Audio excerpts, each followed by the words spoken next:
Transmission de données logiques. 4. Transmission de données logiques. 4.1. Transmission parallèle. Supposons que nous voulons transmettre une information ou donnée relative à l'état de 4 interrupteurs sur une distance assez longue. L'idée la plus simple consiste à utiliser 4 fils et à relier chacun d'eux à un indicateur à LED comme illustré figure 21. Cette solution est certainement la plus commode, de plus, elle a le mérite de la rapidité. En effet, l'état de chacune des LED indique immédiatement la position de l'interrupteur correspondant. La transmission effectuée de cette façon est dite parallèle parce que les 4 informations sont transmises simultanément sur 4 fils séparés. La transmission parallèle présente, par contre, l'inconvénient d'être onéreuse. Quand la distance est grande entre l'émetteur, représenté ici par les interrupteurs, et le récepteur, représenté par les LED, les fils de liaison deviennent trop longs et le dispositif trop coûteux surtout et les informations à transmettre sont nombreuses. Nous faisons donc appel le plus souvent à la transmission dite série qui n'utilise plus qu'une seule liaison pour transmettre toutes les informations. 4.2. Transmission série utilisant un registre. Si nous reprenons le principe du montage illustré figure 21, dans une transmission série, les informations relatives à l'état des interrupteurs sont transmises sur la même ligne les unes après les autres et non plus simultanément sur 4 lignes distinctes. Pour réaliser ceci, nous utilisons un registre à décalage parallèle série et nous obtenons le schéma de la figure 22. La transmission des données s'effectue de la façon suivante. En mode load, nous chargeons le registre avec l'information présente sur chacune des entrées E1, E2, E3 et E4. Puis en mode shift, 4 impulsions d'horloge permettent de transmettre sur la sortie série les 4 informations à la suite l'une de l'autre. Il faut noter que sur la sortie série est transmise en premier lieu l'information relative à l'entrée E4.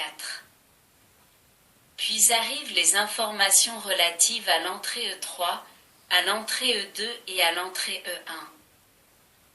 La figure 23 montre comment varie la sortie série du registre en fonction du temps et ceci pour l'exemple donné figure 22. L'entrée série peut être câblée indifféremment au niveau H ou au niveau L.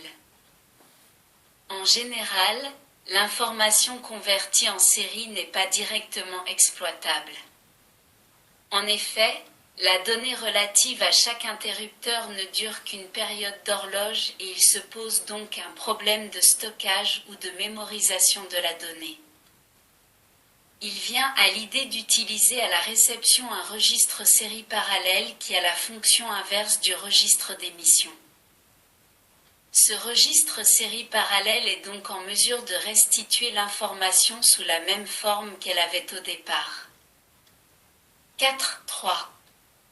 Transmission série utilisant 2 registres. La figure 24 montre comment les registres d'émission et de réception sont connectés. La sortie série du registre parallèle série est reliée à travers la ligne de transmission à l'entrée série du registre série parallèle. Les impulsions d'horloge qui commandent ce dernier circuit peuvent être les mêmes que celles du premier registre. Elles sont alors transmises sur une autre ligne. Dans ce cas, la transmission est dite synchrone. Un seul générateur d'horloge est nécessaire comme le montre la figure 25. Si par contre, les 2 registres sont commandés par des signaux d'horloge différents, la transmission est dite asynchrone. Dans ce cas, le circuit récepteur dispose de son propre générateur d'horloge comme le montre la figure 26. Celui-ci est commandé par le signal transmis sur la ligne. En effet, le générateur d'horloge du circuit récepteur doit, dans le cas présent, délivrer 4 impulsions d'horloge synchronisées avec le début de la transmission. L'avantage de la transmission asynchrone comparativement à la transmission synchrone est l'économie de la ligne qui transmet le signal d'horloge. 5. Registre à décalage rebouclé sur lui-même. 5.1. Registre parallèle, série rebouclée sur lui-même. Revenons au registre parallèle série de la figure 22. À chaque chargement, le circuit mémorise l'état des entrées parallèles E1, E2, E3 et E4, c'est-à-dire celui des interrupteurs. Lorsque nous appliquons des impulsions sur l'entrée clock, les informations enregistrées sont transmises à l'observateur placé près de la LED. Si cependant il n'y a aucune impulsion d'horloge, le registre garde en mémoire, tout du moins tant qu'il est alimenté, les informations avec lesquelles il a été chargé. Un registre peut donc constituer une mémoire de plusieurs bits, 4 dans le cas de la figure 22. Il y a cependant un inconvénient lorsque nous effectuons des décalages pour transmettre les informations à la LED.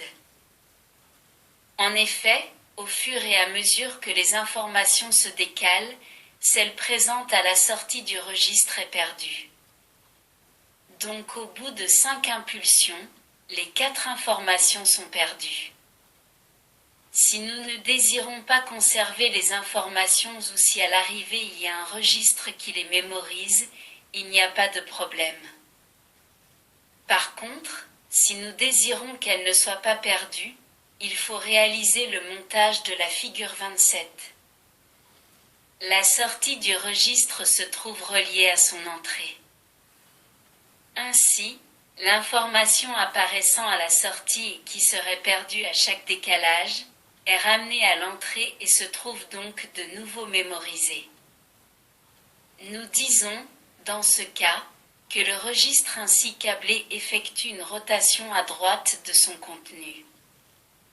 Pour illustrer ce mode de fonctionnement, supposons que le registre parallèle série en question soit chargé avec la donnée 0011. Représentons chaque bascule par un carré à l'intérieur duquel est inscrit son état, 0 ou 1. La figure 28 montre l'évolution du contenu du registre après chaque impulsion d'horloge. Nous constatons qu'après 4 impulsions d'horloge, le registre a retrouvé le contenu qu'il avait juste après le chargement. La rotation à droite du contenu d'un registre peut également être effectuée à l'aide d'un registre série-série. 5.2. Registre série-série rebouclé sur lui-même. La figure 29 montre un registre série-série rebouclé sur lui-même à travers un réseau combinatoire analogue à celui de la figure 16. Ce réseau a pour rôle d'aiguiller vers l'entrée du registre, soit l'entrée série, soit la sortie série. Nous trouvons une nouvelle entrée de commande appelée entrée de rebouclage.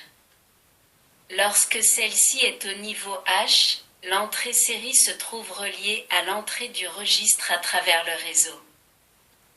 Le circuit se comporte alors comme un registre série-série normal. Les données présentes à l'entrée série se décalent à droite d'un cran à chaque impulsion d'horloge. Lorsque l'entrée de rebouclage est au niveau L, c'est par contre la sortie série du registre qui se trouve reliée à l'entrée du registre à travers le réseau. Le circuit se comporte donc comme un registre à décalage rebouclé sur lui-même. Il effectue donc une rotation à droite de son contenu à chaque impulsion d'horloge.